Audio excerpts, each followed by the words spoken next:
The morning assembly bell clanged across Fort Huachuca's dusty parade ground, its harsh bronze voice cutting through the Arizona heat like a blade through hide. Margaret Whitmore stood at the edge of the formation, her dark wool dress already damp with sweat despite the early hour. 23 children arranged themselves in perfect lines before her, their faces scrubbed clean, but their eyes holding secrets she could not yet read. Colonel Thaddeus Kane emerged from the headquarters building, his boots striking the packed earth with military precision. The silver eagles on his shoulders caught the September sun, and Margaret noticed how every child's spine straightened at his approach. Even the youngest, a girl of perhaps 6 years, stood rigid as a fence post. "Miss Whitmore." Kane's voice carried the authority of a man accustomed to absolute obedience.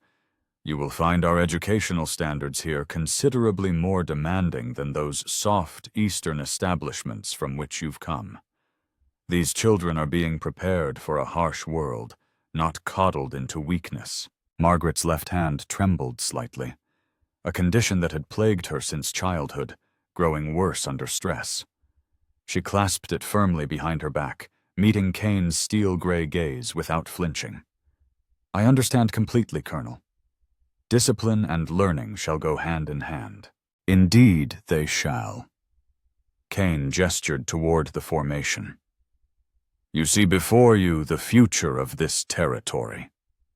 Officers' children, settlers' offspring, even a few Apache young ones were civilizing. Each name on your roster represents a sacred trust."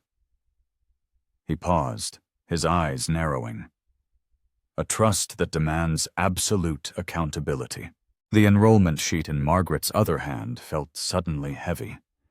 23 names in careful script, each representing a small face before her. She had memorized them all during the long train journey west. Samuel Morrison, aged 12, son of Captain Morrison. Little Mary Fletcher, 7 years old, daughter of the post surgeon. Joseph Running Bear, 10, one of 3 Apache children who lived in the mission quarters. "Every week," Kane continued, his voice dropping to a tone that made the children lean forward slightly, "I will review your attendance records personally. Every absence must be accounted for. Every failure to appear must be explained in writing and signed by myself." His smile contained no warmth. "We have had difficulties with previous teachers who failed to maintain proper oversight." Margaret felt a chill despite the mounting heat. "What sort of difficulties, sir?" "The kind that result in immediate dismissal and forfeiture of all wages." Kane's hand rested on his service revolver, a casual gesture that nonetheless conveyed unmistakable threat. "You see, Miss Whitmore, children have a tendency to wander, to disappear into the desert or fall victim to accident. A teacher's primary duty is to ensure that such tragedies never occur under her watch." The tremor in Margaret's hand worsened. She had taken this position out of desperate necessity. Her previous post in Boston had ended in scandal when her condition had been deemed unsuitable for proper instruction. The Western Territories represented her last chance at gainful employment, and Kane's words carried the weight of financial ruin. "I assure you, Colonel, every child shall be accounted for at all times." "Excellent." Kane turned to address the formation. "Children, you will show Miss Whitmore the same respect you show me. Her word is law within the schoolhouse. Disobedience will result in consequences you will not enjoy." His gaze swept the ranks. "Dismissed to your studies." As the children filed into the small adobe building that served as their school, Margaret caught sight of something that made her pause. One of the older boys, a sandy-haired youth she remembered as Thomas Garrett, hung back from the others. When he thought no one was looking, he pressed something small into the palm of Mary Fletcher. A scrap of paper, passed so quickly Margaret almost missed it. Inside the schoolhouse, the children arranged themselves on rough wooden benches, facing a slate board mounted on the front wall. Sunlight streamed through two narrow windows, illuminating dancing dust motes and the serious faces of her pupils. Margaret took her place behind the simple desk, noting how the children's eyes tracked her every movement. "We shall begin with attendance," she announced, opening her roster. "When I call your name, please respond clearly." She worked down the list methodically, each child answering in turn. Samuel Morrison, present. Mary Fletcher, present. Joseph Runningbear, present. But as she neared the end of the roster, something peculiar caught her attention. Between Timothy Walsh and Victoria Hendricks, there appeared to be an extra line, a space where a name should be, but the ink had somehow faded or been erased, leaving only the faintest impression in the paper. Margaret paused, studying the anomaly. Had there been an error in transcription? She glanced up to find 23 faces watching her expectantly, their expressions carefully neutral. Yet something in their stillness felt wrong, like the moment before a thunderstorm when all the birds stop singing. "Is there—" she began, then stopped herself. Whatever had occurred here before her arrival, it was clear the children were aware of it. Pressing the matter in front of the entire class might violate some unspoken protocol. Instead, she closed the roster and began the day's lessons. But throughout the morning, as she guided them through arithmetic and geography, Margaret found her attention returning to that empty line. During their brief recess, she noticed the children clustering in small groups, their conversations conducted in urgent whispers that ceased whenever she approached. It was young Mary Fletcher who provided the first clue. As the other children worked on their slate exercises, the girl approached Margaret's desk with hesitant steps. Her small hand contained the paper Margaret had seen Thomas pass to her earlier. "Miss Whitmore," Mary whispered, glancing toward the door as if expecting Colonel Kane to materialize. "Thomas wanted me to give you this, but you mustn't let anyone see." Margaret accepted the scrap of paper, noting how Mary's fingers trembled as she released it. Unfolding it carefully beneath her desk, she found a single word written in a child's careful script. "Remember." Before she could ask what it meant, Mary had returned to her bench, head bent studiously over her work. Margaret studied the girl's profile, noting the tension in her small shoulders, the way she kept glancing toward the door. Whatever message Thomas had sent, it carried weight far beyond its simple content. As the afternoon wore on, Margaret began to notice other peculiarities. The children's behavior was almost too perfect. No fidgeting, no whispered conversations, no typical childhood mischief. When she posed questions about their previous studies, their answers came in carefully rehearsed phrases, as if they had been coached on proper responses. Most troubling of all was their reaction to certain subjects. When she mentioned local history, or asked about their family's experiences in the territory, a palpable tension filled the room. Eyes darted toward windows, hands clenched in laps, and more than one child shifted uncomfortably in their seat. The final bell of the day brought visible relief to every face. As the children gathered their belongings, Margaret made a decision that would prove fateful. Instead of simply dismissing them, she stepped to the door and addressed them as a group. "Before you leave," she said, keeping her voice gentle but firm, "I want you to know that this classroom is a place where truth is valued above all else. If any of you has concerns or questions about your studies, my door is always open." The children filed past her in silence, but Thomas Garrett lingered until he was the last to leave.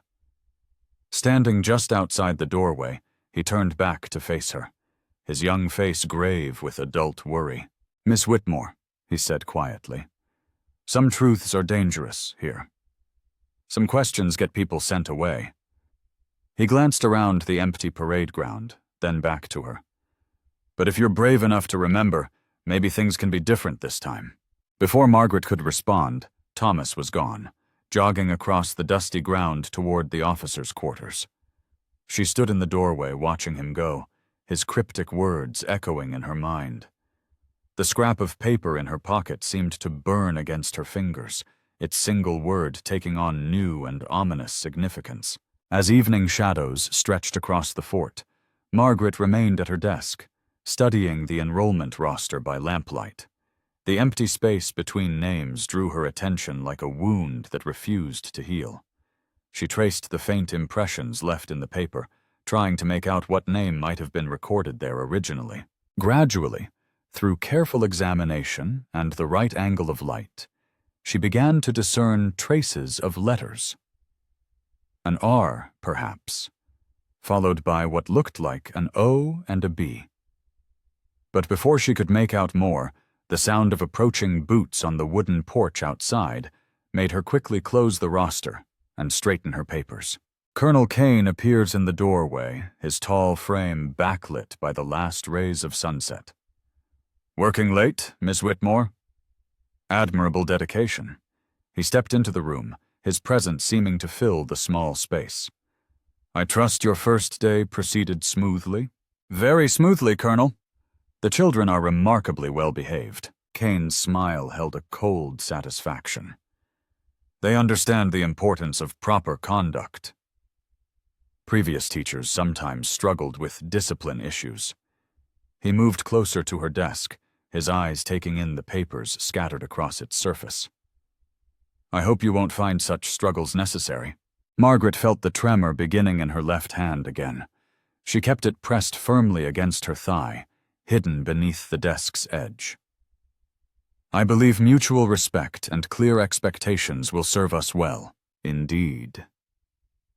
Kane's gaze lingered on her face, searching for something she couldn't identify. "Tell me, Miss Whitmore, did you notice anything unusual about your enrollment records?" The question hit like a physical blow.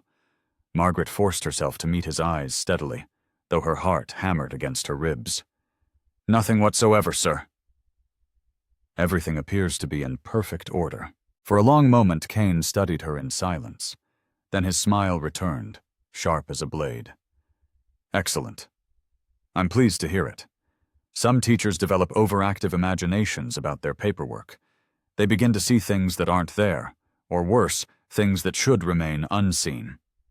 He turned toward the door, then paused.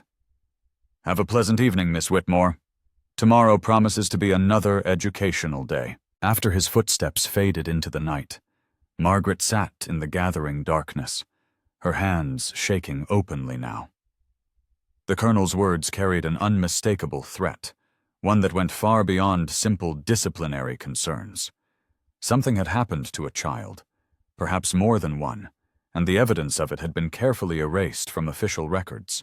She thought of Thomas Garrett's warning, of little Mary Fletcher's frightened eyes, of the unnatural stillness that had pervaded her classroom. Whatever secret the children carried, it was dangerous enough to terrify them into perfect obedience. And now, by accepting this position, Margaret had placed herself squarely in the middle of it. Rising from her desk, she moved to the window overlooking the parade ground. In the distance, lamplight flickered in the officers' quarters, where families were settling in for the night. Everything appeared normal, peaceful even. But Margaret had learned long ago that appearances could be the most dangerous deception of all. Her left hand trembled as she reached into her pocket and withdrew Thomas's note.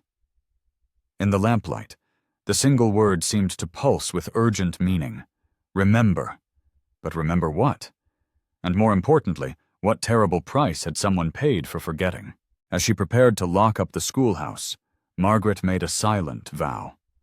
Whatever had happened here before her arrival, whatever dark secret the fort's leadership was hiding, she would uncover the truth. Not because she was particularly brave, but because 23 children were counting on her to keep them safe. And because somewhere in the careful erasures of her enrollment records lay the ghost of a child who deserved to be remembered. The sound of her key turning in the lock echoed across the empty parade ground like a gunshot. Tomorrow would bring new challenges, new tests of her resolve. But tonight, Margaret Whitmore had taken the first step down a path from which there could be no retreat. The second morning at Fort Huachuca began with a public humiliation that would haunt Margaret for weeks to come. Colonel Kane had summoned her to his office before dawn, where she found herself standing at attention before his massive oak desk, like a common soldier awaiting discipline. The pre-dawn chill made her breath visible in small puffs, and her left hand betrayed her nervousness with its familiar tremor. "Miss Whitmore," Kane began without preamble, his voice cutting through the morning silence like a saber through silk. "It has come to my attention that you were observed tampering with official documents yesterday evening." Margaret's blood turned to ice water in her veins. She had been so careful, so certain that her examination of the enrollment roster had gone unnoticed. "Sir, I was merely reviewing my class records to ensure proper preparation for today's lessons." Kane rose from his chair with deliberate slowness, his imposing frame casting long shadows across the Spartanly furnished office. Behind him, a large map of Arizona territory was marked with red pins indicating Apache activity, each one a reminder of the violence that lurked beyond the fort's protective walls. "Sergeant Williams observed lamplight in your classroom well past regulation hours. He also noted your intense interest in certain administrative materials." The trap was closing around her, and Margaret could feel the weight of her precarious position pressing down like a physical force. Without this job, she would have no choice but to return east in disgrace, her teaching career permanently ended. But Kane's next words revealed the true scope of her predicament. "Effective immediately, you will be subject to enhanced supervision. Sergeant Williams will conduct unannounced inspections of your classroom and teaching materials. Any deviation from approved curriculum, any unauthorized examination of records, any behavior deemed suspicious will result in immediate termination and forfeiture of wages." Kane's smile held the cruel satisfaction of a predator cornering wounded prey. "Furthermore, you will submit daily written reports detailing every aspect of your interactions with the children. Every question asked, every answer given, every moment of your day must be accounted for." Margaret felt her world contracting to the size of Kane's office, the walls seeming to press inward with each word he spoke. The enhanced supervision would make any investigation of the missing child virtually impossible. Yet something in Kane's eagerness to restrict her movements suggested she had already touched upon something significant. "I understand completely, Colonel," she managed, proud that her voice remained steady despite the chaos in her mind. "Perfect compliance with all regulations. Excellent." Kane returned to his seat, shuffling papers with bureaucratic efficiency. "You may go. Classes begin in 1 hour, and I expect your first report on my desk by evening formation." Walking across the parade ground toward the schoolhouse, Margaret noticed how differently the fort appeared in the harsh morning light. What had seemed like a bastion of civilization surrounded by wilderness now felt more like a prison, with Kane as its warden and herself as an unwilling inmate. The children were already gathering outside the school building, their faces carefully composed, but their eyes watchful. As she unlocked the classroom door, Thomas Garrett approached with studied casualness, pretending to examine a pebble while whispering urgently. "Miss Whitmore, be careful what you write in those reports. They're not just watching you. They're watching us too." Before she could respond, the boy had melted back into the group, leaving Margaret to wonder how he could possibly know about Kane's surveillance requirements. The answer came during morning attendance, when she noticed that several children bore fresh bruises on their arms and faces. When she inquired about their condition, the responses came in identical phrases that sounded rehearsed. "Fell down the steps, miss. Walked into a door, miss. Tripped in the dark, miss." The pattern was too consistent to be coincidental, and Margaret realized with growing horror that the children had been questioned, and perhaps punished, about their interactions with her the previous day.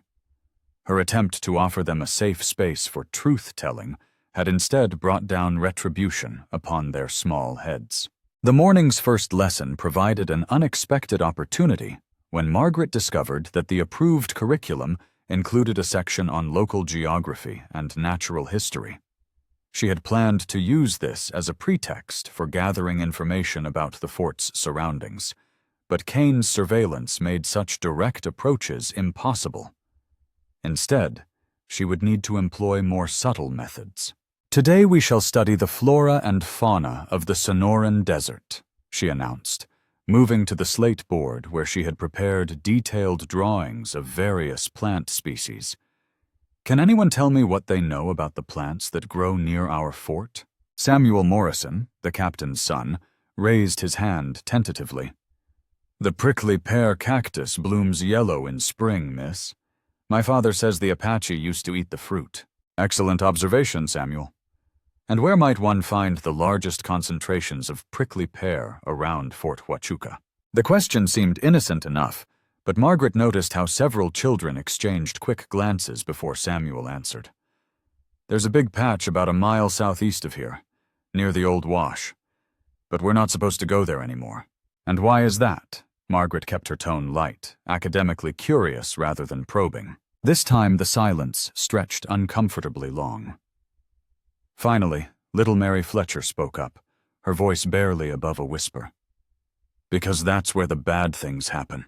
Before Margaret could pursue this revelation, the classroom door burst open and Sergeant Williams strode in, his weathered face set in lines of permanent suspicion. The children snapped to attention with military precision, their previous ease evaporating instantly. "Miss Whitmore," Williams announced, his voice carrying across the room like a parade ground command. "Colonel Kane requests your immediate presence in his office. The children will remain here under my supervision until your return." Margaret's heart sank as she realized this was exactly the kind of unannounced inspection Kane had threatened. She had no choice but to comply, leaving her students in the hands of a man whose hostile intentions were obvious to everyone present. Kane's office felt even more oppressive during her second visit of the day. This time she was not invited to sit, and the colonel remained standing behind his desk like a judge preparing to render sentence. In his hands he held several sheets of paper covered with neat handwriting. "Miss Whitmore, I have here the preliminary reports from your students regarding yesterday's activities. It seems there were certain irregularities in your teaching methods that require immediate correction." Margaret's mind raced as she tried to imagine what the children might have been forced to reveal. Had someone mentioned Thomas's note? Had they described her examination of the enrollment records? The uncertainty was almost worse than knowledge would have been. "Specifically," Kane continued, consulting the papers with theatrical precision, "multiple students report that you encouraged them to share personal information about their families and living situations. You also made inquiries about previous teachers and their methods. Such behavior suggests an unhealthy interest in matters beyond your proper sphere of responsibility." The accusations were carefully crafted to sound damning while remaining technically vague.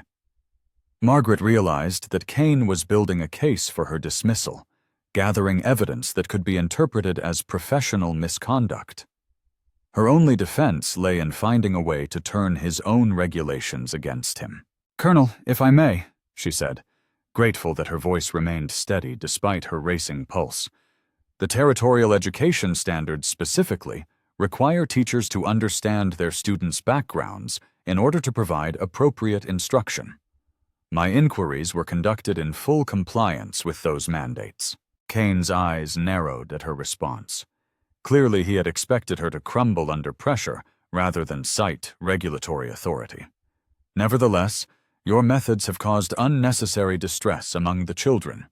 Several parents have expressed concerns about your invasive approach to education." This was almost certainly a lie, but Margaret had no way to challenge it directly. Instead, she decided to test the boundaries of Kane's fabrication. "I apologize if my concern for the children's welfare has been misinterpreted. Perhaps you could arrange a meeting with these concerned parents so that I might address their specific worries directly." For a moment, Kane's carefully constructed facade slipped, revealing something like uncertainty beneath. The pause lasted only seconds, but it confirmed Margaret's suspicion that no parents had actually complained. His recovery was swift, but the damage was done. "That will not be necessary," he said curtly. Your revised teaching methods will address all concerns adequately. You will confine your instruction to approved curriculum materials only. No personal questions, no historical inquiries, no deviation from established lesson plans whatsoever. Margaret nodded her compliance, but inwardly she was analyzing the Colonel's restrictions for potential loopholes. If she could not ask direct questions, perhaps she could create situations where the children would volunteer information naturally. If she could not deviate from curriculum, she would need to find ways to embed her investigation within approved topics. Returning to the classroom, she found the children sitting in absolute silence under Sergeant Williams's baleful gaze. The man's presence had clearly unnerved them, and several of the younger ones appeared to have been crying. Williams departed without a word, but his message was clear. Any further irregularities would bring swift consequences. The remainder of the morning passed in strained quiet, with Margaret struggling to maintain normal instruction while processing the implications of Kane's threats. It was during the lunch recess that she received an unexpected ally in the form of Mrs. Catherine Morrison, Captain Morrison's wife and mother to Samuel. "Miss Whitmore," the woman approached with obvious nervousness, glancing around to ensure they were not overheard. "Might I have a word with you privately?" They retreated to the empty schoolhouse, where Mrs. Morrison's composed facade finally cracked. She was a handsome woman in her 30s, with the kind of steel-backed posture that came from years of military life. But her hands shook as she spoke. "I wanted to thank you for your kindness to Samuel yesterday. He told me you made the children feel welcome and safe." Her voice dropped to barely above a whisper. It's been a long time since any teacher showed such care for their well-being. Margaret sensed an opening, but Kane's warnings echoed in her mind. Still, Mrs. Morrison had approached her, which might provide some protection against accusations of improper inquiry. "I'm simply trying to do my job effectively, Mrs. Morrison. Understanding the children helps me teach them better." "Yes, well..." The woman struggled with some internal conflict, her eyes darting toward the windows as if expecting surveillance. "Samuel mentioned that you seemed interested in the school's history. There are things that happened before you arrived that still affect the children." This was exactly the information Margaret needed, but she had to be careful not to appear too eager. "I've noticed they seem somewhat reserved. Previous bad experiences with teachers, perhaps?" Mrs. Morrison's laugh held no humor whatsoever. "You could say that. The last teacher, Miss Roberts, she was very dedicated to her students. Too dedicated, according to some." The woman's voice became even quieter. She started asking questions about inconsistencies in the enrollment records, about children who seemed to vanish without explanation. Margaret's pulse quickened, but she kept her expression neutral. "That does sound concerning. What happened to her?" "Officially?" "She requested transfer to a post back east. Her replacement position was already arranged before she left." Mrs. Morrison met Margaret's eyes directly. "Unofficially?" "She was escorted off the post by armed guards in the middle of the night. No one was permitted to speak with her before her departure." The parallels to Margaret's own situation were terrifyingly clear. Miss Roberts had noticed the same anomalies, asked the same questions, and paid the ultimate professional price for her curiosity. But something in Mrs. Morrison's manner suggested there was more to the story. "Mrs. Morrison, why are you telling me this? Surely such information could put you at risk as well." The older woman's composure finally broke completely, tears streaming down her cheeks as she spoke. "Because my Samuel came home yesterday excited about school for the first time in months. Because these children deserve better than to live in constant fear. And because..." She paused, struggling with some painful memory. "Because Miss Roberts was my friend, and I failed her when she needed support most." Before Margaret could respond, the sound of approaching footsteps on the wooden porch sent Mrs. Morrison into a panic. She quickly wiped her eyes and straightened her dress, transforming back into the perfect officer's wife with practiced efficiency. "Thank you for your time, Miss Whitmore," she said in a normal voice as Colonel Kane appeared in the doorway. "I'm sure Samuel will continue to thrive under your instruction." Kane's arrival was clearly not coincidental, and his cold smile suggested he had been monitoring their conversation from nearby.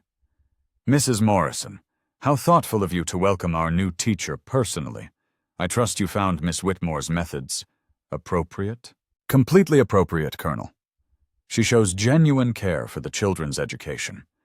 Mrs. Morrison's response was perfectly calibrated, giving Kane no grounds for complaint while subtly defending Margaret's approach. After Mrs. Morrison departed, Kane lingered in the doorway, his presence a silent threat. "I hope you found that conversation enlightening, Miss Whitmore. Mrs. Morrison has been through considerable trauma regarding previous educational staff. I would hate to see her hopes raised only to be disappointed once again." The message was unmistakable. Mrs. Morrison would suffer consequences if Margaret's investigation continued. Kane was using the woman's obvious concern for her son as leverage, turning Margaret's potential ally into another hostage in his campaign of control. As the afternoon classes resumed, Margaret found herself trapped in an impossible situation. Every potential source of information came with attached risks, not just to herself, but to innocent families who had already endured too much. Yet somewhere in the fort's carefully maintained facade lay the truth about what had happened to Miss Roberts and the missing child, whose name had been erased from official records. The day's final lesson provided an unexpected breakthrough when Margaret assigned the children a creative writing exercise about their favorite places around the fort.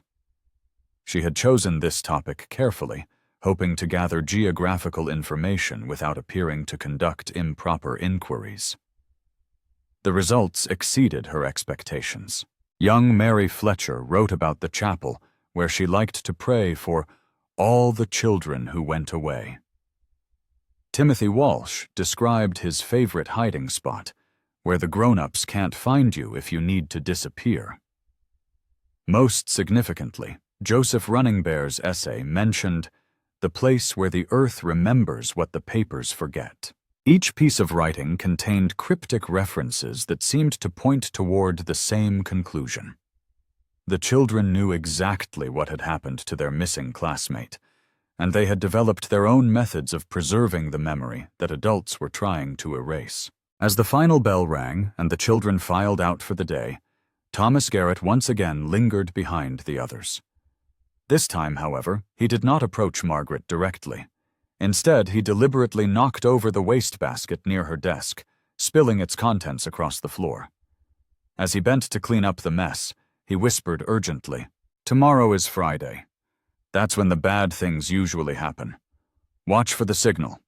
If someone drops their slate during morning lessons, that means danger is coming." Before Margaret could ask what kind of danger, Thomas had finished cleaning and hurried out to join his classmates.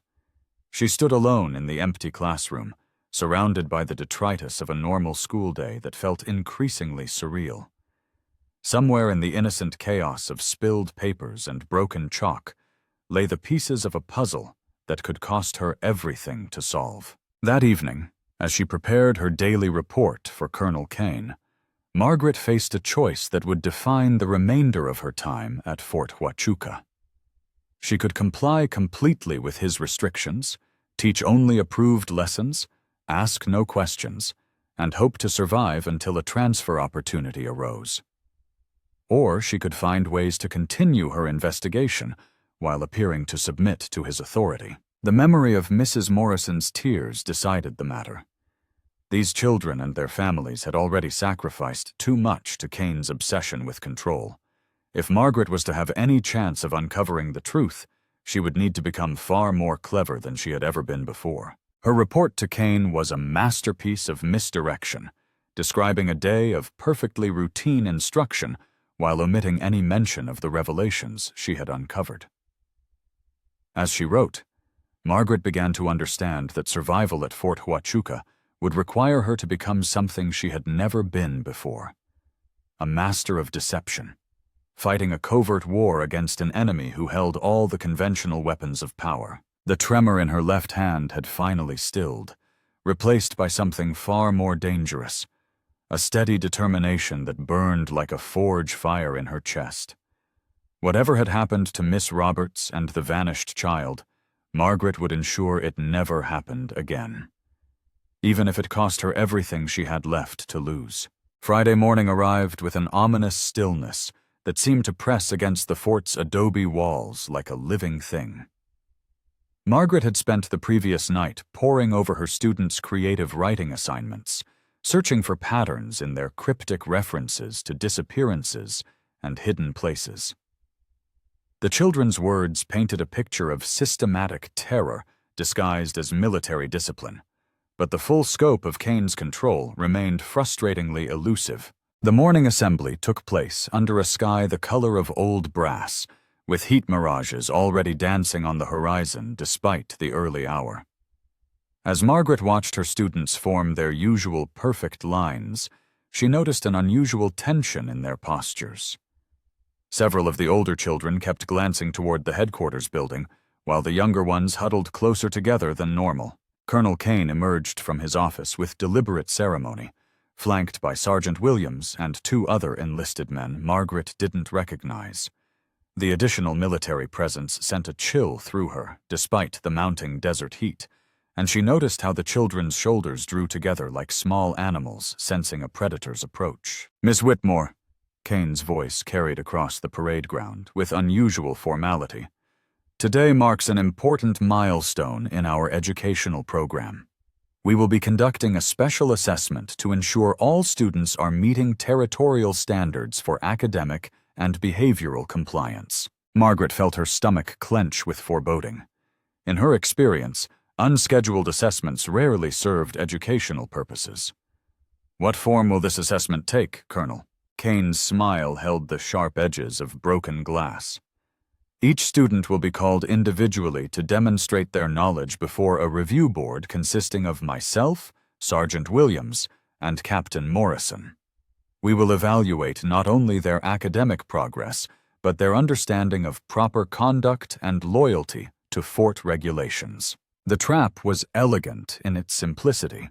By framing the interrogation as an educational assessment, Kane could question each child privately while maintaining the pretense of legitimate oversight.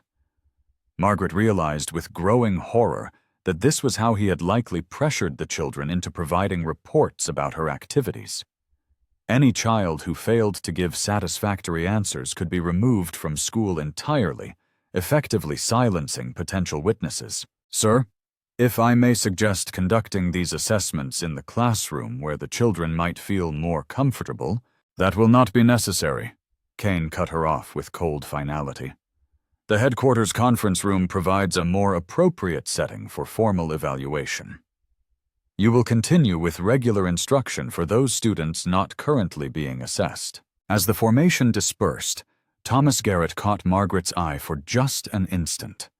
His hand moved to his slate, fingers poised as if to let it fall, but then he seemed to think better of it. Whatever signal he had planned to give, the circumstances had changed too dramatically for simple warnings. The first victim was little Mary Fletcher. Margaret watched helplessly as the 7-year-old was escorted across the dusty parade ground by Sergeant Williams, her small frame dwarfed by his imposing bulk. The child's terrified backward glance toward the schoolhouse burned itself into Margaret's memory like a brand. Inside the classroom, the remaining students sat in absolute silence, their attention fixed on empty slates they pretended to use for lessons. Margaret attempted to maintain normal instruction, but her voice sounded hollow and artificial even to her own ears. Every few minutes, another child would be summoned, their departure marked by the sound of military boots on wooden steps. It was during Samuel Morrison's turn that Margaret finally understood the true scope of Kane's strategy. The boy had been gone for nearly an hour when Captain Morrison himself appeared at the classroom door, his face gray with suppressed emotion.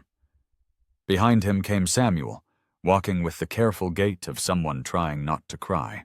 "Miss Whitmore." Captain Morrison's voice was tight with barely controlled anger. I'm afraid Samuel has developed a sudden illness and must return to quarters immediately. He will not be attending classes for the remainder of the week. The boy's eyes met Margaret's for just an instant, and she saw in them a plea for help that she was powerless to answer.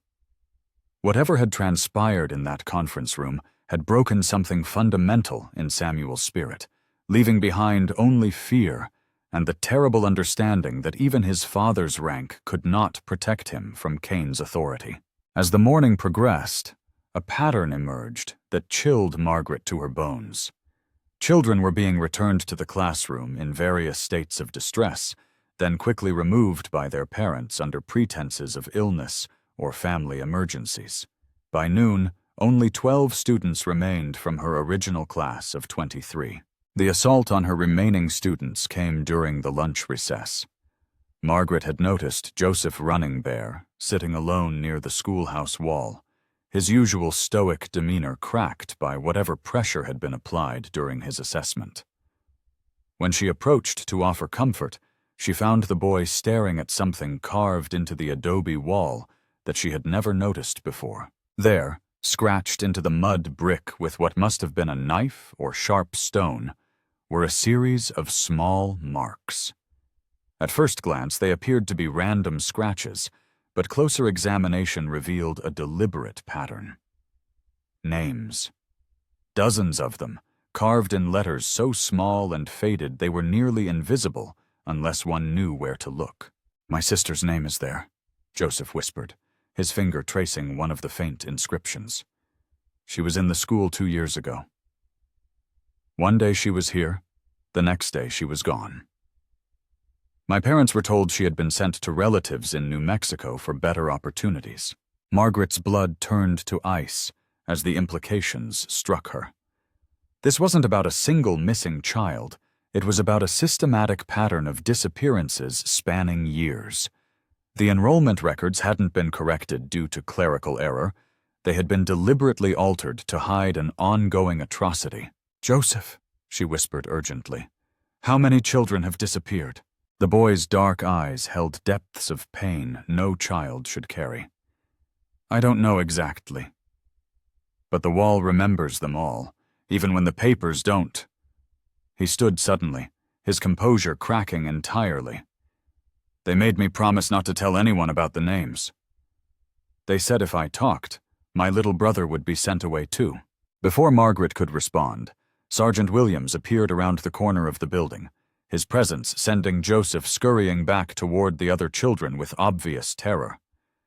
The sergeant's eyes swept the area where they had been standing, lingering on the scarred wall with suspicious intensity. "Miss Whitmore," Williams's voice carried a note of barely concealed threat. "Colonel Cain requests your presence in his office immediately. The assessment has revealed certain irregularities that require your immediate attention." The walk across the parade ground felt like a condemned prisoner's final march. Margaret's mind raced through possible explanations for what Cain might have discovered. But the sight that greeted her in his office exceeded her worst fears. Spread across his desk were the creative writing assignments she had collected the previous day, each one marked with red ink annotations highlighting the very passages she had found most significant. "Miss Whitmore," Cain began without preamble, his voice carrying the cold satisfaction of a prosecutor presenting damning evidence, "it seems your students have been sharing some very interesting stories about their experiences here at Fort Huachuca. Stories that suggest they have been encouraged to discuss matters well beyond the scope of appropriate classroom activities." Margaret forced herself to remain calm despite the hammering of her heart. "Sir, creative writing exercises are specifically included in the territorial curriculum. I was following established educational standards." "Were you indeed?" Cain held up Mary Fletcher's essay, the one that mentioned praying for children who had gone away. "Then perhaps you can explain why multiple students have written about topics that directly contradict official fort records and policies." The trap was closing with inexorable precision, but Margaret realized she had one desperate card left to play. Cain's accusation revealed that he was operating outside proper military channels, conducting interrogations without oversight from higher command. If she could force him to acknowledge this publicly, she might be able to expose his entire operation. "Colonel, these appear to be serious allegations regarding my professional conduct.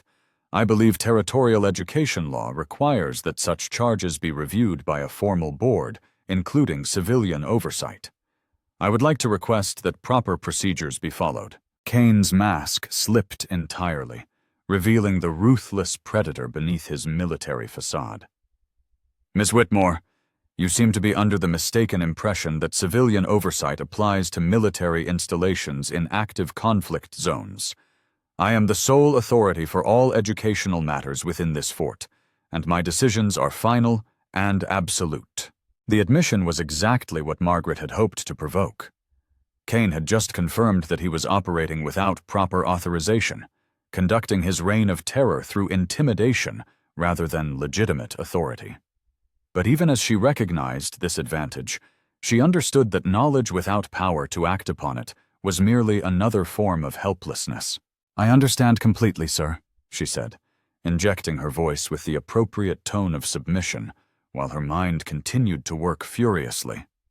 "How would you like me to address these concerns with my students?" Kane's smile returned, sharp as a scalping knife.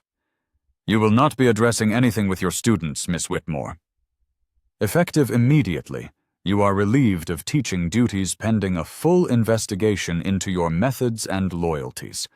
Sergeant Williams will escort you to your quarters, where you will remain under guard until transport can be arranged for your departure." The sentence fell like a physical blow, but Margaret had been expecting something like this since the assessments began.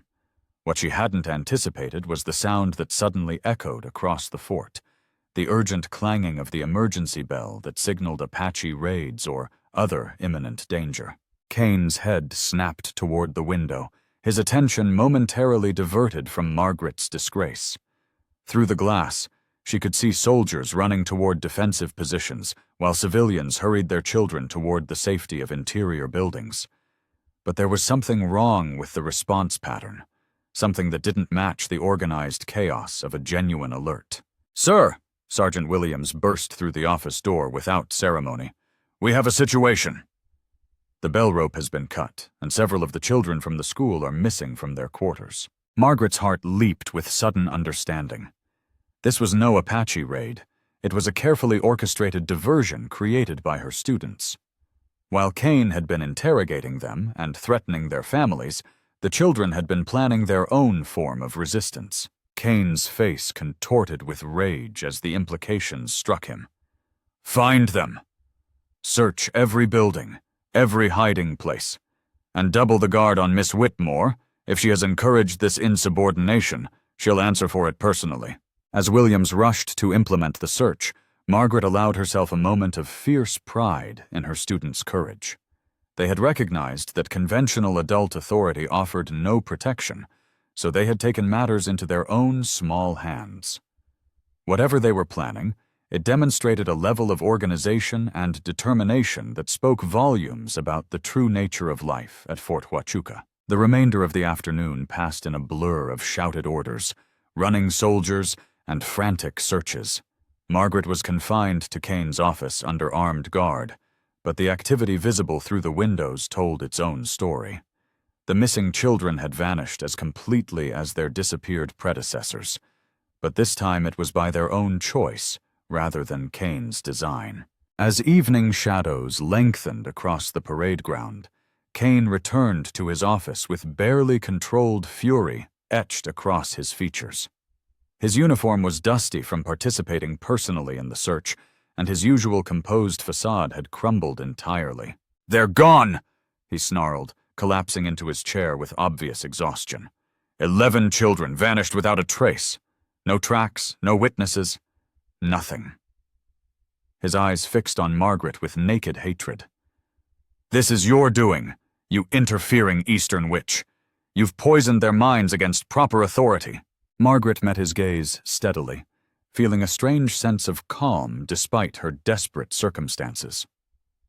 "Colonel, if children prefer to face the dangers of the desert rather than remain under your protection, Perhaps that says more about your methods than mine." Kane's hand moved to his service revolver, and for a moment Margaret thought he might actually shoot her where she sat. Instead, he seemed to master himself with visible effort, his breathing gradually returning to normal. "You have no idea what you've unleashed," he said finally, his voice heavy with something that might have been genuine regret. "Those children think they're being brave, but they'll be dead by morning.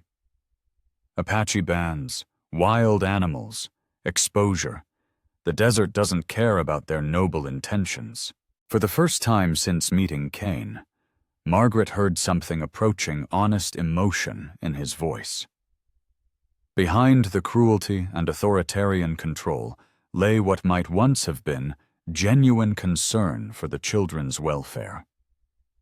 But whatever good intentions had originally motivated him had been twisted into something monstrous by years of unchecked power.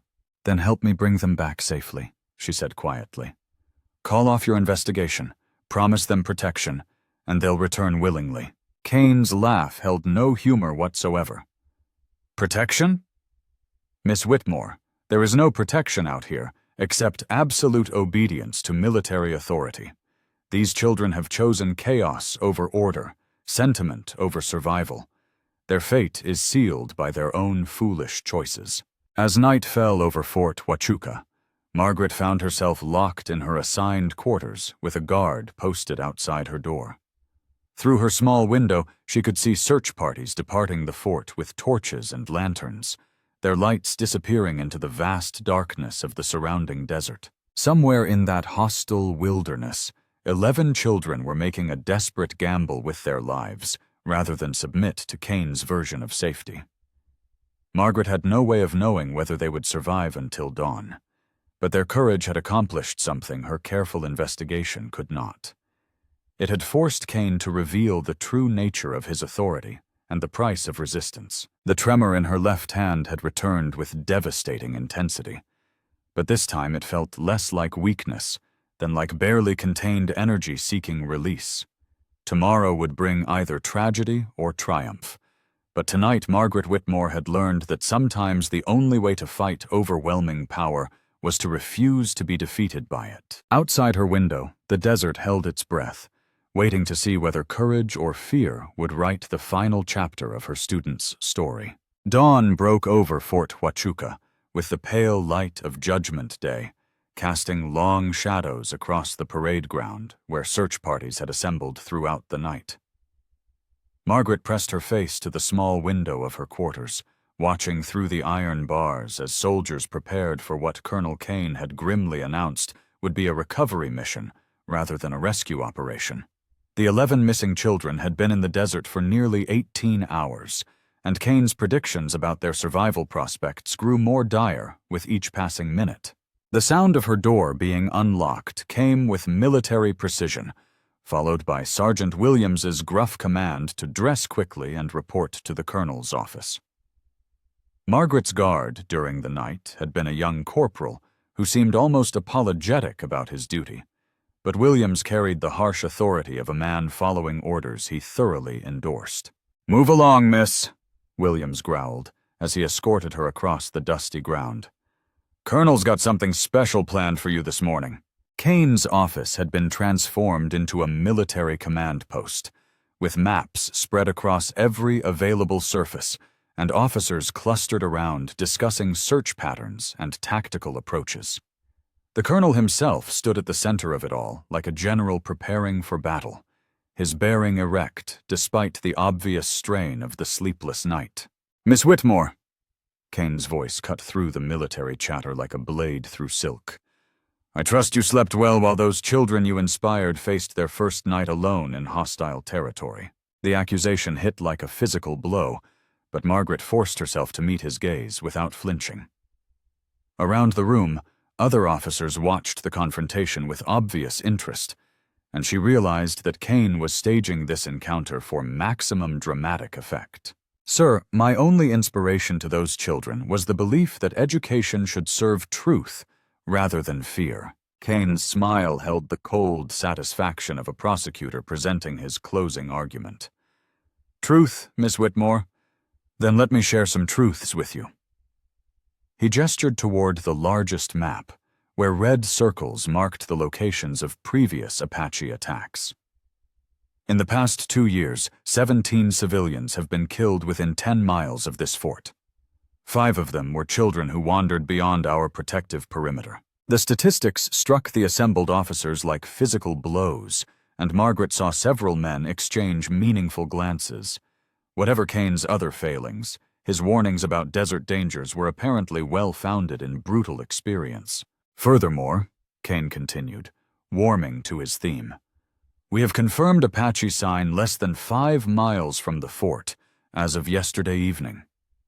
A war party of at least 20 braves moving in this direction with clear, hostile intent. He turned to face Margaret directly. Your 11 students are now somewhere in territory controlled by warriors who consider white children valuable commodities for ransom or revenge. The room fell silent, except for the scratch of boot leather on wooden floors as officers shifted uncomfortably.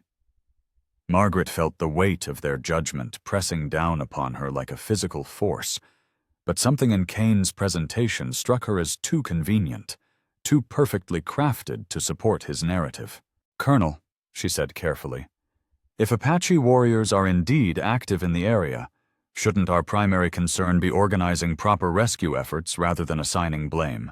Kane's eyes narrowed at her response, and Margaret realized she had touched upon something he preferred not to address directly. Miss Whitmore, I have already dispatched every available patrol to search for those children, but given the tactical situation, my primary responsibility must be the safety of the entire fort community rather than risking additional lives for 11 individuals who chose to place themselves in danger. The admission revealed the harsh calculus of frontier military life, but it also exposed a crucial weakness in Kane's position.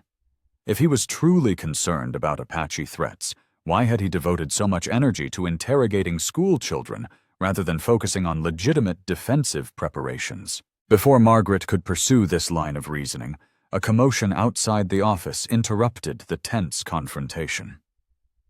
Through the windows, she could see a rider approaching at full gallop, his horse lathered with sweat, and his posture suggesting urgent news. The messenger proved to be Private Henderson, one of the youngest soldiers assigned to the fort. He burst through the office door without ceremony, his face flushed with excitement and exhaustion. "Colonel Kane, sir!" Henderson gasped, struggling to catch his breath after his hard ride. "We found them, sir!" "The missing children. They're alive and safe." The announcement hit the room like a thunderclap, and Margaret felt her knees nearly buckle with relief.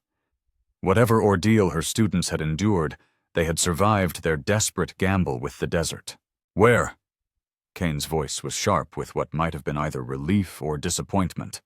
"How many?" "What's their condition?" Henderson straightened to deliver his report with military precision. "All 11 children, sir, found at the old Butterfield station about 8 miles southeast. They're in good health, well-fed and hydrated. No injuries except minor cuts and bruises." Margaret's relief was immediately tempered by curiosity about how 11 children could have survived a night in the desert so successfully. The Butterfield station had been abandoned for years, offering little in the way of shelter or supplies. Kane seemed to share her puzzlement. "Private, that station has been deserted since 1871. How did those children manage to find adequate shelter and provisions?" Henderson's expression grew troubled, and he glanced around the room as if seeking guidance from his superior officers. "Sir, that's the strange part. They weren't alone out there. The children report being cared for by, well, sir, they claim they were helped by other children who shouldn't have been there." The silence that followed Henderson's words was profound and ominous.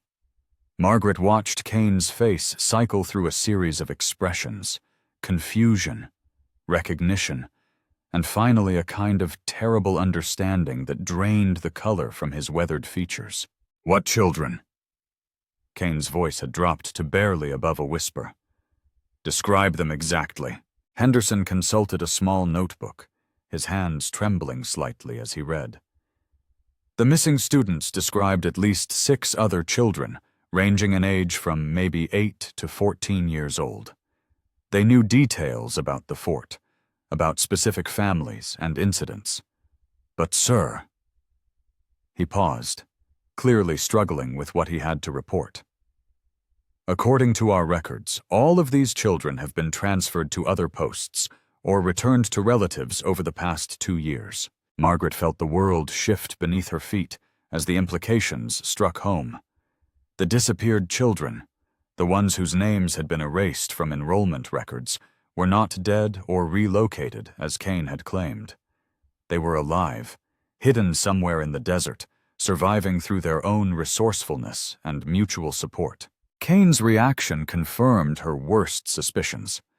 Instead of relief at this miraculous news, the colonel appeared to be calculating damage control measures. His eyes swept the room, taking inventory of who had heard Henderson's report and how much they understood about its significance. "Private Henderson," Kane said with forced calm, "you will report to Sergeant Williams for immediate reassignment to perimeter patrol duty. You are not to discuss this matter with anyone until a full investigation can be completed." The dismissal was clearly intended to limit the spread of information. But Margaret realized that Kane's attempt at containment was already too late. Too many officers had heard too much, and the implications were too significant to be buried through simple military discipline. Captain Morrison, who had remained silent throughout the morning's proceedings, finally spoke up with the authority of his rank and obvious concern for his son's welfare. "Colonel, with respect, if there are children living unsupervised in the desert, shouldn't our immediate priority be bringing them back to safety?" Kane's response revealed the true scope of his desperation. "Captain, those children made their choice to abandon the protection and authority of this fort. They are no longer our responsibility, and any attempt to retrieve them would require resources we cannot spare, given current Apache activity." The callousness of this statement struck the assembled officers like a physical blow. Several men exchanged glances that spoke volumes about their assessment of Kane's leadership and priorities. Margaret realized that the colonel's authority was cracking under the weight of his own contradictions. "Sir," she said quietly, knowing that her words would carry to every officer in the room, "if children prefer the dangers of the desert to the safety of your protection, perhaps that raises questions about the nature of that protection." Kane's hand moved instinctively toward his sidearm, but the presence of his subordinates prevented any overtly violent response. Instead, he seemed to gather himself for one final attempt at maintaining control over the deteriorating situation. "Miss Whitmore, you are responsible for this catastrophe through your interference with proper discipline and military authority. Effective immediately, you will be placed under arrest pending charges of inciting mutiny and endangering military personnel." The accusations were serious enough to warrant court-martial proceedings, but Margaret realized that Kane was overplaying his hand. By escalating to formal charges, he would be required to provide evidence and testimony that might expose far more than he intended. Before anyone could respond to Kane's pronouncement, another interruption shattered the tension in the room. This time it was Mrs. Morrison who appeared in the doorway, flanked by several other officers' wives and accompanied by what appeared to be a civilian official Margaret didn't recognize. "Colonel Kane," Mrs. Morrison announced with the quiet authority of a woman who had finally reached the limits of her patience, "I believe you should meet Territorial Inspector Williams from the Bureau of Indian Affairs. He's here to investigate reports of irregularities in the administration of educational and child welfare programs at this fort." The inspector proved to be a slight man in his 50s, with the kind of sharp eyes and careful manner that suggested extensive experience in bureaucratic investigations. His presence transformed the dynamics in the room instantly, as Kane realized that his isolated command was no longer beyond the reach of outside oversight. "Colonel Kane," Inspector Williams said with bureaucratic precision, "I have received multiple reports suggesting that children assigned to your educational programs have been subjected to improper discipline and, in some cases, have disappeared entirely from official records. I'm here to conduct a formal investigation into these allegations." Margaret watched Kane's carefully constructed world collapse in real time. The inspector's arrival meant that higher authorities were already aware of problems at Fort Huachuca, and Kane's attempts to suppress information had been insufficient to prevent outside intervention. "Inspector Williams," Kane said with forced composure, "I'm afraid you've been misinformed about conditions at this fort. Our educational programs meet all territorial standards, and any irregularities in records are simply the result of routine transfers and family relocations." The inspector's smile suggested he had encountered such denials many times before. "Colonel, I have detailed statements from multiple families describing children who were supposedly transferred to other posts but never arrived at their reported destinations. I also have testimony from former teachers describing systematic intimidation and records falsification." Margaret realized that Miss Roberts, her predecessor, had not disappeared as completely as Kane had intended. Somewhere, somehow, the woman had managed to provide testimony that had triggered this investigation. The Colonel's reign of terror was finally facing accountability from legitimate authority. The confrontation that followed was swift and decisive. Inspector Williams presented documentation that revealed the scope of Kane's unauthorized activities, while the assembled officers gradually realized that they had been complicit in a systematic abuse of power that extended far beyond proper military discipline. As Kane was formally relieved of command pending the investigation's completion, Margaret found herself facing a choice that would define the remainder of her time in Arizona Territory. She could accept vindication and return to a normal teaching position, or she could commit herself to the more difficult task of helping to heal the damage that had been done to her students and their families. The decision came when little Mary Fletcher appeared in the doorway, having been brought back with the other rescued children. The girl's eyes sought Margaret's across the crowded room, and in them Margaret saw not just relief, but a desperate need for adult guidance that wasn't tainted by fear and control. "Inspector Williams," Margaret said clearly, ensuring that her voice carried to everyone present, "I request permission to continue teaching these children while your investigation proceeds. They've been through enough disruption, and they deserve educational stability during this transition." The inspector's approval came with conditions and oversight, but it represented something Margaret had begun to think impossible: a chance to provide her students with the safety and respect they had been denied for so long. As the morning's drama concluded and the various officials departed to begin their formal procedures, Margaret found herself alone in the schoolhouse with her 11 returned students. They sat quietly at their desks, but their posture was different now, less rigid, more naturally childlike. "Miss Whitmore," Thomas Garrett said quietly, speaking for the group as he had so many times before, "we found them. All the children who were supposed to be gone. They're alive, and they've been taking care of each other. They want to come home, but they're scared of what might happen." Margaret looked at the faces before her and saw not just her current students, but the ghosts of all the children whose names had been erased from official records. The work ahead would be difficult and complex, but for the first time since arriving at Fort Huachuca, she felt that truth and justice were possible. The desert had rendered its judgment on Colonel Kane's version of order, and it had been found wanting.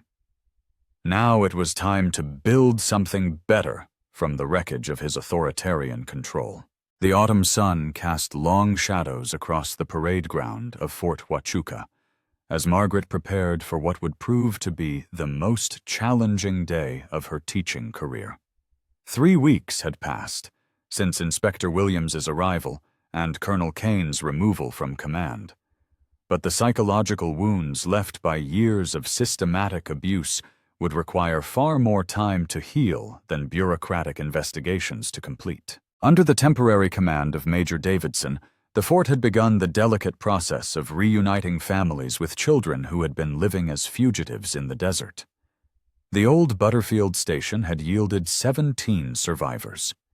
Not just the 11 who had fled during Kane's final assessment, but 6 others who had been presumed transferred or relocated over the previous 2 years.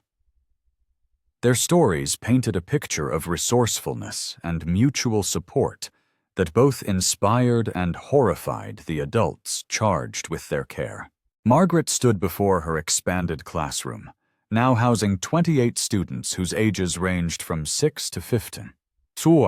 The older children had assumed protective roles over the younger ones during their time in exile, creating family structures that transcended blood relationships and military hierarchies.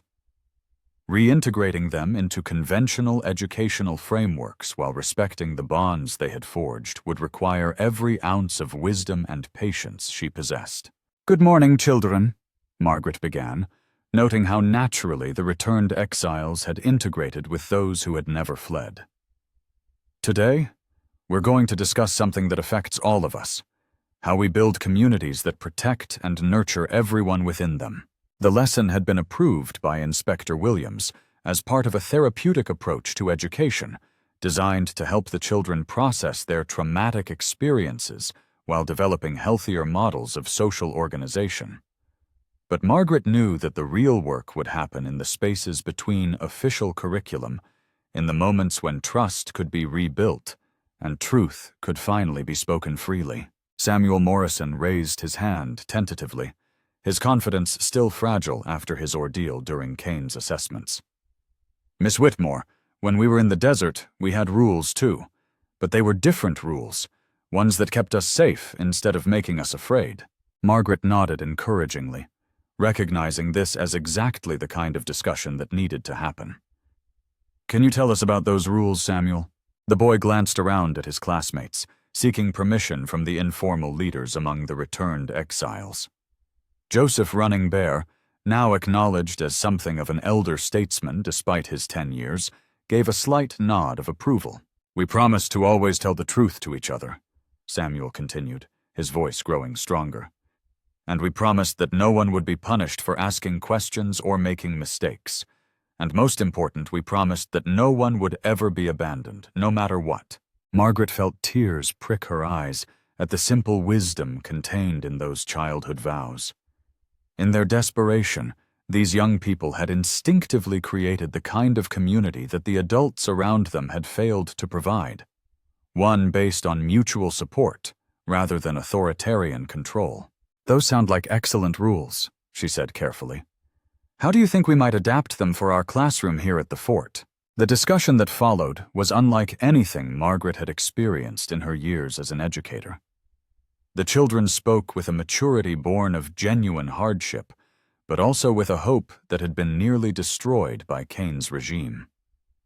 They talked about the importance of having adults who listened rather than commanded, who protected rather than threatened, who saw education as a tool for empowerment rather than control. Mary Fletcher, now 8 years old, but carrying herself with the gravity of someone much older, raised a question that cut to the heart of their collective trauma. "Miss Whitmore, why did the grown-ups lie to our families about where we went? Why did they make everyone think we were dead or sent away?" The question hung in the air like smoke from a signal fire, demanding an honest response that would acknowledge the reality of institutional betrayal without destroying what remained of the children's faith in adult authority. Margaret chose her words with extreme care. "Mary, sometimes adults make very bad decisions when they're more worried about maintaining control than about doing what's right. Colonel Kane believed that fear was the best way to keep people safe, but fear actually made everyone less safe, especially you children." Thomas Garrett, who had emerged as one of the natural leaders among the survivors, spoke up with quiet intensity. "Miss Whitmore, we kept records too. While we were in the desert, we wrote down everything we remembered about what happened here. All the children who disappeared before us, all the punishments that weren't fair, all the times adults lied to families." Margaret felt her pulse quicken with both excitement and concern. If the children had indeed maintained their own documentation of Kane's abuses, it could provide crucial evidence for Inspector Williams's investigation. But it also meant that these young people had been carrying an enormous burden of responsibility for preserving truth in the face of systematic deception. Those records could be very important, Thomas. Have you shared them with Inspector Williams? The boy's expression grew troubled, and Margaret noticed how several of the other returned children shifted uncomfortably in their seats. Clearly, there were complications she hadn't anticipated. We want to, Thomas said carefully. But we're scared about what might happen to some of the grown-ups who helped us. There were people at the fort who knew what was happening but couldn't stop it.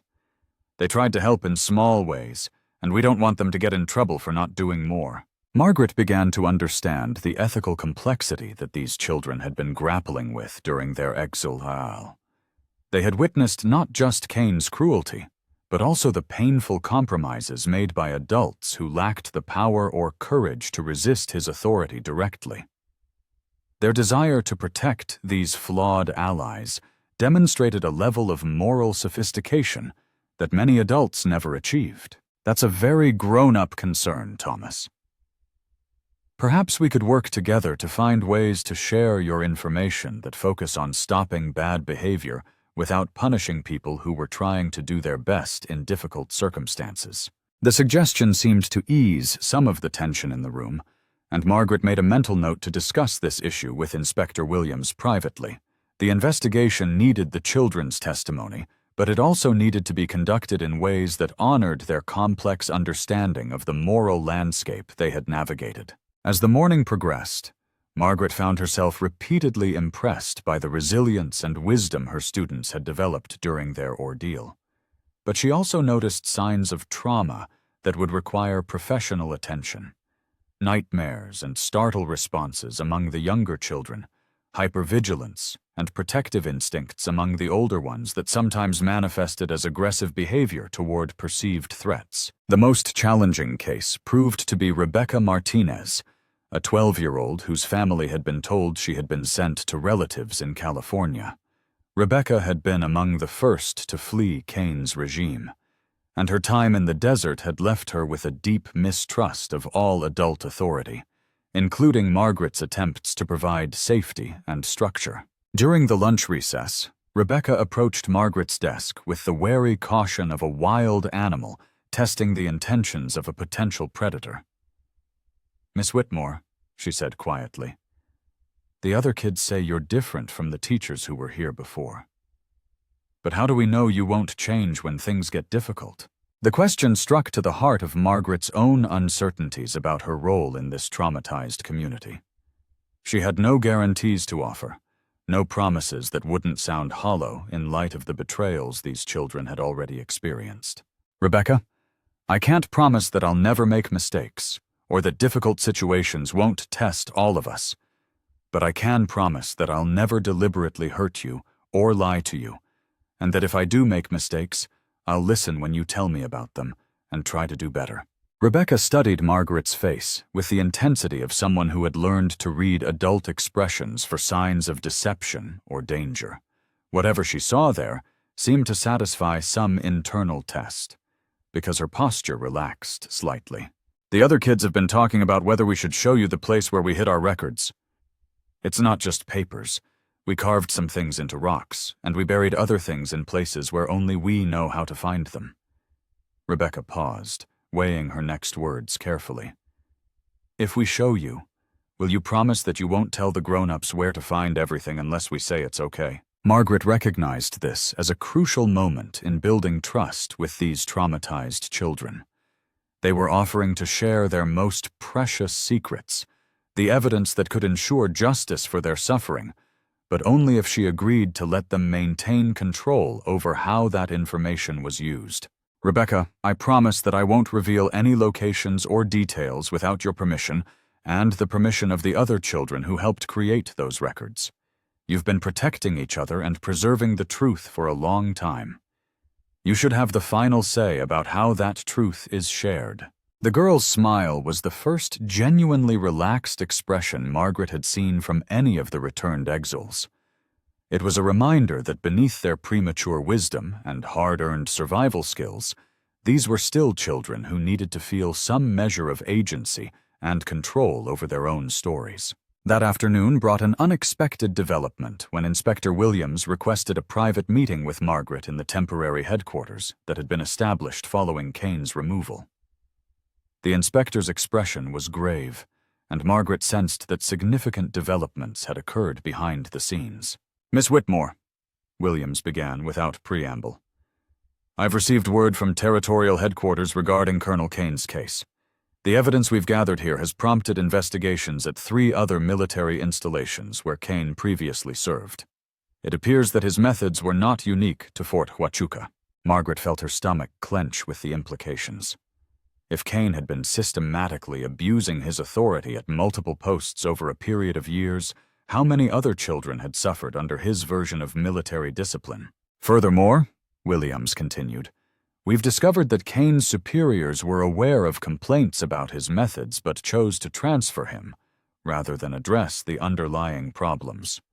There will be significant ramifications throughout the territorial military command structure." The inspector's next words carried even more troubling implications. "Miss Whitmore, I need you to understand that there may be attempts to minimize or suppress some aspects of this investigation. There are powerful interests that would prefer to treat this as an isolated incident, rather than acknowledge systematic failures in military oversight." Margaret felt a familiar chill as she recognized the potential for institutional cover-up that could deny justice to her students and their families. "Inspector Williams, what can I do to ensure that the children's experiences are properly documented and acknowledged?" Williams leaned forward in his chair, his expression intense with bureaucratic urgency. "Continue building trust with those children, Miss Whitmore. Their testimony is crucial, but it needs to be given freely rather than extracted through pressure. The records they kept during their exile could be the key to ensuring that this kind of abuse never happens again." As Margaret prepared to leave the meeting, Williams added one final piece of information that would prove crucial to everything that followed. "Miss Whitmore, there's something else you should know.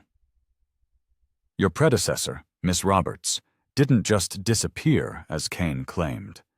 She's alive, and she's been working with territorial authorities to build the case against Kane from the outside. She specifically requested that I tell you how proud she is of what you've accomplished here." The revelation that Miss Roberts was not only alive, but actively working for justice, provided Margaret with a sense of connection to something larger than her individual efforts.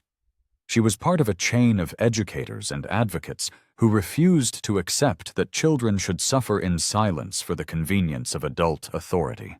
Walking back to the schoolhouse in the gathering dusk, Margaret reflected on how much had changed since her first terrifying morning at Fort Huachuca.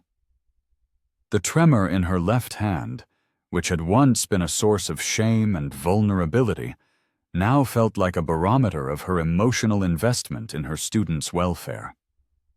When injustice made her angry, when children trusted her with their secrets, when small acts of courage demanded recognition, her hand trembled, and she had learned to see it as a sign of engagement rather than weakness. The final challenge of the day came when she discovered that someone had left a package on her desk, a cloth bundle tied with string and accompanied by a note written in multiple hands. The note read simply, "For Miss Whitmore, who remembered when everyone else forgot." Inside the bundle, Margaret found artifacts from the children's time in exile that took her breath away. Carved wooden figures representing each child who had fled the fort. A carefully folded map showing safe routes through the desert. And most significantly, a leather journal filled with pages of testimony written in the careful script of children determined to preserve truth despite overwhelming pressure to forget. The journal contained not just accounts of Kane's abuses, but also stories of small acts of kindness from adults who had tried to help within the constraints of military hierarchy. Cooks who had smuggled extra food to hungry children. Medical personnel who had treated injuries without asking too many questions about their causes. Even some soldiers who had deliberately failed to notice when children needed moments of freedom from oppressive supervision. As Margaret read these accounts by lamplight, She understood that her students had created something far more valuable than simple documentation of abuse.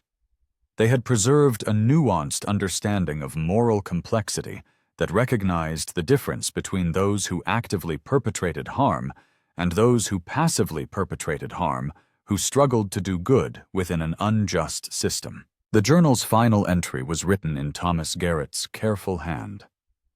"We give this to Miss Whitmore because she showed us that grown-ups can change, and that truth doesn't have to be dangerous if the right people are listening. We hope that other children who are scared will read this someday and know that they don't have to be quiet about bad things that happen to them." Margaret closed the journal with tears streaming down her face, understanding that she held in her hands not just evidence for Inspector Williams's investigation, but a testament to the resilience and wisdom of young people who had refused to let injustice have the final word in their story. Tomorrow would bring new challenges as the formal proceedings against Kane moved forward and the work of healing continued. But tonight, Margaret Whitmore sat in her small quarters reading the most important lesson plan she had ever encountered. One written by her students about courage, justice, and the power of refusing to forget. The desert wind whispered against her windows, carrying with it the promise that truth, once properly tended, could take root even in the most hostile ground. Spring arrived at Fort Huachuca with unusual gentleness, as if the desert itself recognized the fragile healing taking place within the adobe walls of the military outpost. Margaret stood before her classroom window, watching her students tend the small garden they had planted in what had once been the punishment yard, where Colonel Kane had conducted his harsh disciplinary proceedings. The transformation felt symbolic of larger changes that had reshaped not just the fort, but the entire approach to military education throughout Arizona Territory. 6 months had passed since Inspector Williams had completed his investigation and submitted his final report to Territorial Headquarters. Kane's court-martial had resulted in dismissal from service and criminal charges that would likely see him imprisoned for the remainder of his natural life. But more significantly, his case had prompted sweeping reforms in how military installations managed civilian populations, particularly children and educational programs. Margaret's role had evolved far beyond that of a simple schoolteacher. She now served as the territorial coordinator for educational standards at military posts, working with other survivors of Kane's system to develop policies that prioritized child welfare over administrative convenience. Her left hand still trembled during moments of high emotion, but she had learned to see it as a compass pointing toward injustice that still needed to be addressed. The morning assembly had taken on an entirely different character under Major Davidson's permanent command.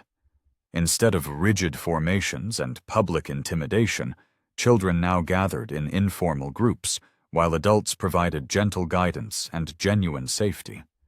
The enrollment records, once tools of deception and control, had been meticulously reconstructed to honor every child who had been erased from official memory. "Miss Whitmore," Mary Fletcher approached with the confident bearing of a 9-year-old who had learned that her voice mattered to the adults around her. "We finished the memorial garden yesterday. Would you like to see it before classes begin?" The memorial garden represented one of the most powerful healing initiatives undertaken by the fort community. Using the detailed records the children had maintained during their exile, families had worked together to create a living tribute to every child who had suffered under Kane's regime.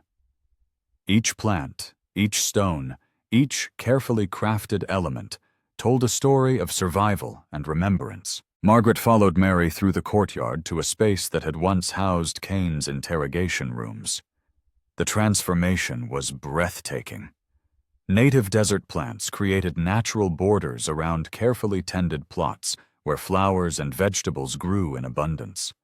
At the center stood a fountain carved from local stone, its gentle water music providing a sense of peace that had been absent from the fort for years. But the most moving element was a series of small plaques embedded in the garden's walking paths. Each plaque bore the name of a child who had been disappeared from official records, along with a brief tribute written by their classmates. The plaques served not only as memorials, but as promises that such erasures would never be permitted again. "This one is for Roberto Vasquez," Mary said, kneeling beside one of the markers. "He was in my class 2 years ago, before you came. He asked too many questions about why some of the Apache children were treated differently, so Colonel Kane sent him away. But we found him during the desert time, and now he's back home with his family in Tucson." Margaret knelt beside Mary, reading the tribute that had been crafted with obvious care.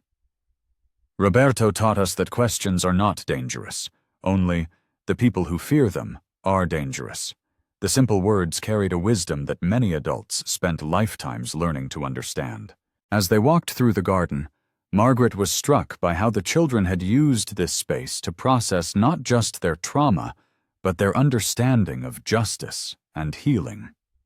The plaques didn't focus on punishment or revenge against those who had wronged them. Instead, they celebrated qualities like courage, truth-telling, and mutual support that had enabled survival during the darkest times. "Miss Whitmore." Thomas Garrett appeared at her elbow with his characteristic quiet intensity. "Inspector Williams is here for his monthly visit. He wants to talk with you about the new schools they're planning to build." Margaret nodded, feeling a familiar mixture of excitement and trepidation. The territorial government had allocated unprecedented funding for educational infrastructure at military posts, partly as a response to the scandals uncovered by Williams's investigation. But building new facilities was only the beginning of creating genuinely safe learning environments. Williams was waiting in the administrative office that had once been Kane's seat of power. The inspector had aged visibly during the months of investigation and reform, but his manner carried a satisfaction that spoke to meaningful accomplishment rather than bureaucratic success. "Miss Whitmore," Williams began with genuine warmth, "I have remarkable news.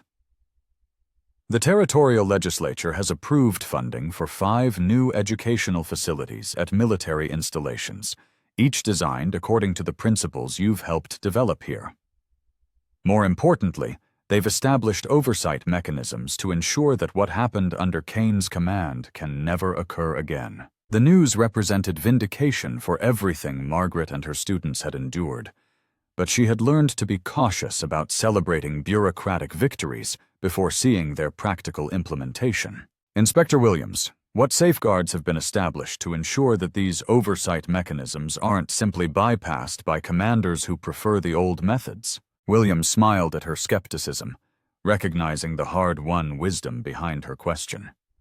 "Each facility will have civilian educational coordinators with direct reporting lines to territorial headquarters, bypassing military command, entirely for matters related to child welfare.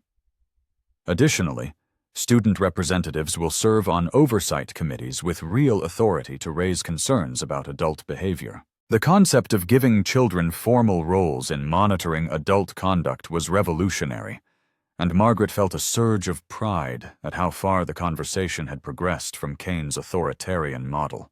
"Furthermore," Williams continued, "your former students have been invited to serve as consultants in designing the new facilities. Their insights about creating genuinely safe educational environments have proven invaluable to our planning process." Margaret thought about the wisdom her students had demonstrated throughout their ordeal. Their ability to distinguish between legitimate authority and authoritarian control. Their understanding of how institutions could be reformed rather than simply replaced. Their commitment to protecting future children from the trauma they had experienced. "Inspector Williams, I'd like to propose something additional. Rather than simply consulting with my former students, I think we should create ongoing roles for young people who have survived institutional abuse.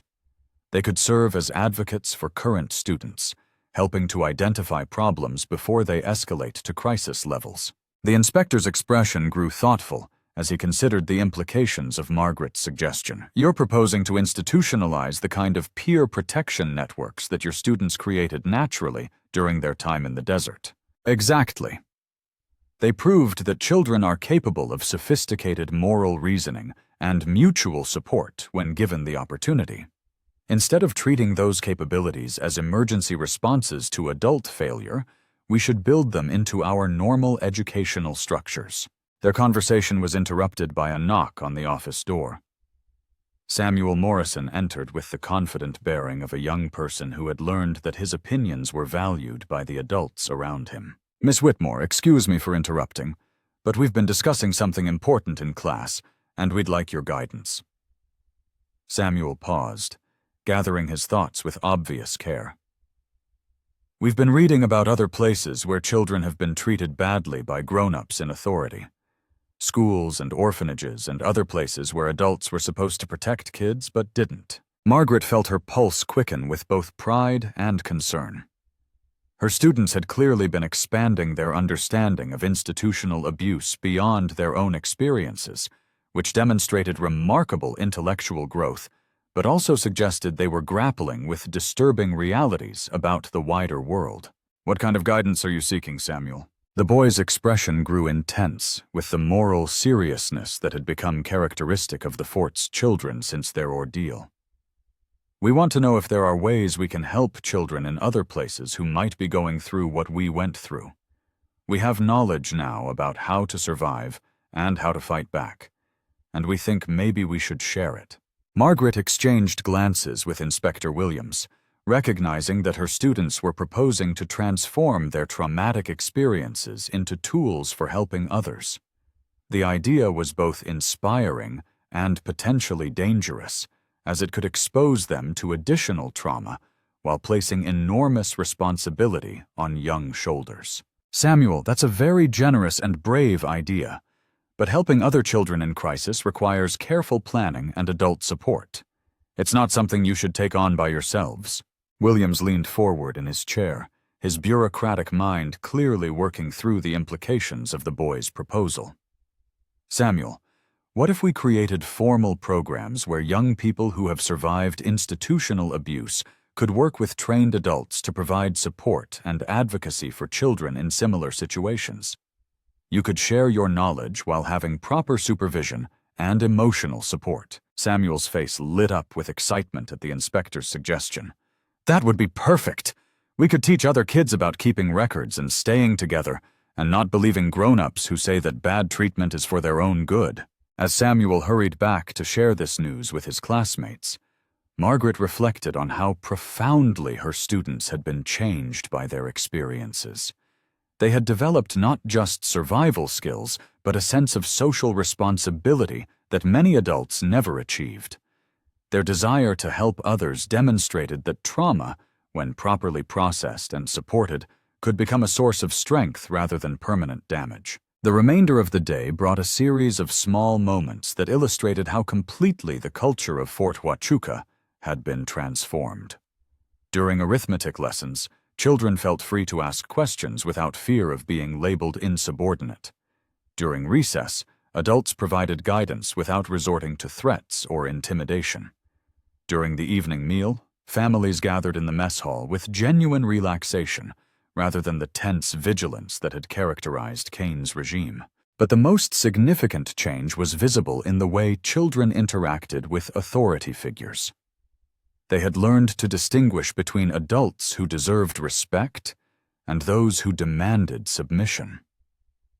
They offered cooperation to those who had earned trust while maintaining healthy skepticism toward those who hadn't proven themselves worthy of confidence. As Margaret prepared for sleep in her quarters, she reflected on a letter she had received that afternoon from Miss Roberts, her predecessor, who had initiated the investigation that eventually brought down Kane's system. Roberts was now working with the Bureau of Indian Affairs to develop educational programs that honored Native American cultural traditions while providing practical skills for navigating an increasingly complex world. "Dear Margaret," the letter had read, "your students have taught us all something crucial about the relationship between safety and learning.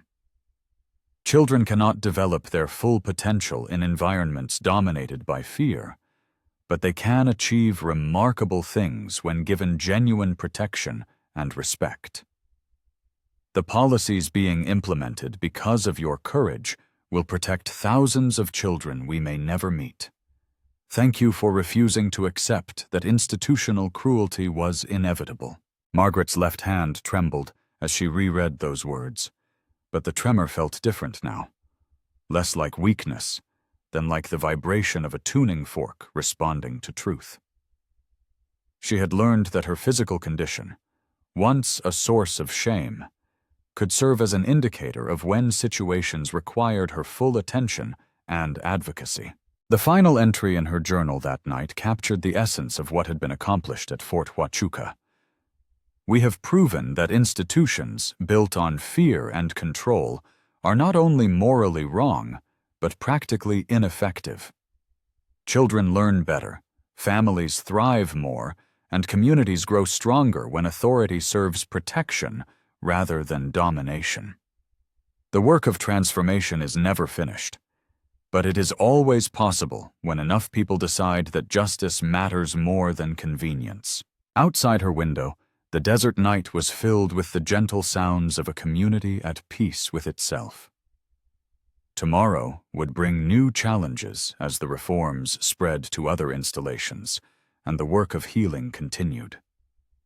But tonight, Margaret Whitmore slept knowing that she had helped create something that would outlast any individual, a proof of concept that institutions could be reformed, that children's voices mattered, and that courage in the face of injustice could create lasting change. The stars over Arizona territory shone down on a fort where children slept safely, where adults provided genuine protection, and where truth had finally found fertile ground in which to grow.